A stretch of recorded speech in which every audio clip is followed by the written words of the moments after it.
Hi everyone, and welcome back to the next video in this series, which is the Head of the Games Cold Water Immersion Protocol. And this protocol is going to allow you to be able to take your first dip on the 25th of February at 𝗪𝗪𝗟𝗍, or wherever you are in the country, or even the world at the moment.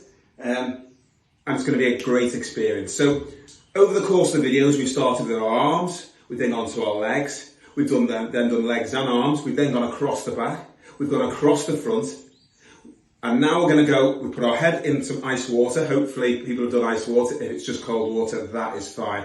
As you need to remember, there is no egos when it comes to cold water immersion, especially when we go off the dip.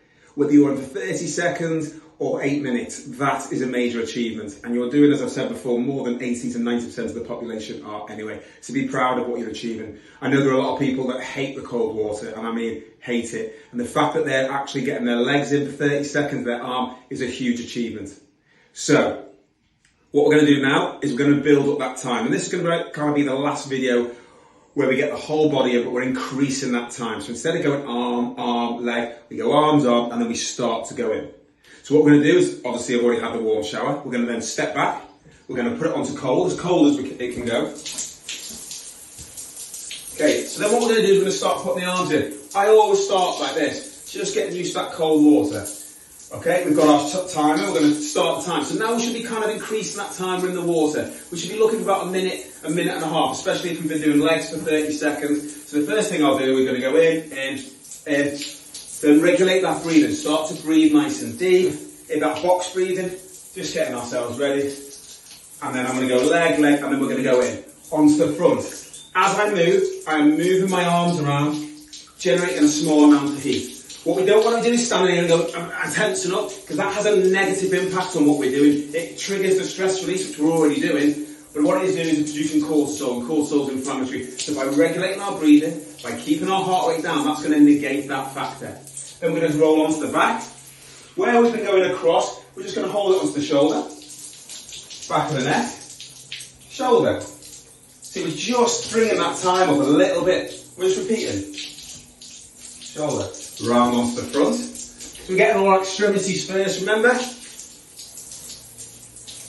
So when that stress response, that vagus nerve is stimulated through the hippocampus, it tightens the arteries, and it takes all the blood flow into our major organs. So our hands and our extremities are going to be cold anyway. They don't have as much blood flow. Remember, that's if I was fighting a 𝗪𝗪𝗟𝗍𝗄 tiger or a killer whale or something that I wouldn't bleed out. Okay, so then what we're going to do, we're going to go back onto our back. We're going to rotate onto the spine, head under, head back down again, and then we're going to go onto our front. Back onto the front, face under, give it a little wash over the hair, and just really building up that time in the cold water. And then this is kind of the last video really. What I want you to do is, if we're struggling at any time during this cold water therapy, remember the box breathing, remember to relax, remember a small amount is brilliant. So go back, start on step ones if you want, and increase the times with your arms in. So maybe we're going to do 30 seconds on the arm, maybe we're going to do 30 seconds on the leg, maybe we're going to build it up to 45. Maybe we're going to do 20 seconds on the back, whatever you can take. It's going to allow you just to build up that tolerance. Try and build this into an everyday process moving forward. Just 30 seconds a day after you've had a hot shower is going to increase your longevity, and it may decrease the risk of cancer, Alzheimer's, dementia, and a host of other problems. What I will say is, if you've got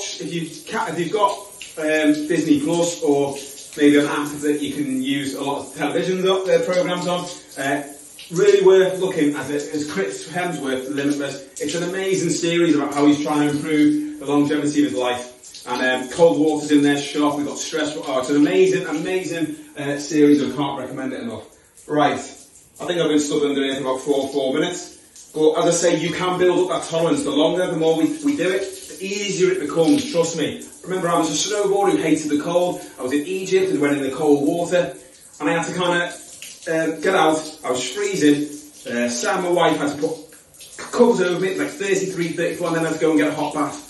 Now I can stay in temperature, and I'm swimming temperatures at 2.8 degrees. Wasn't pleasant, but I did it. Alright, tag us in post, ask us any questions, because it's nearly there. And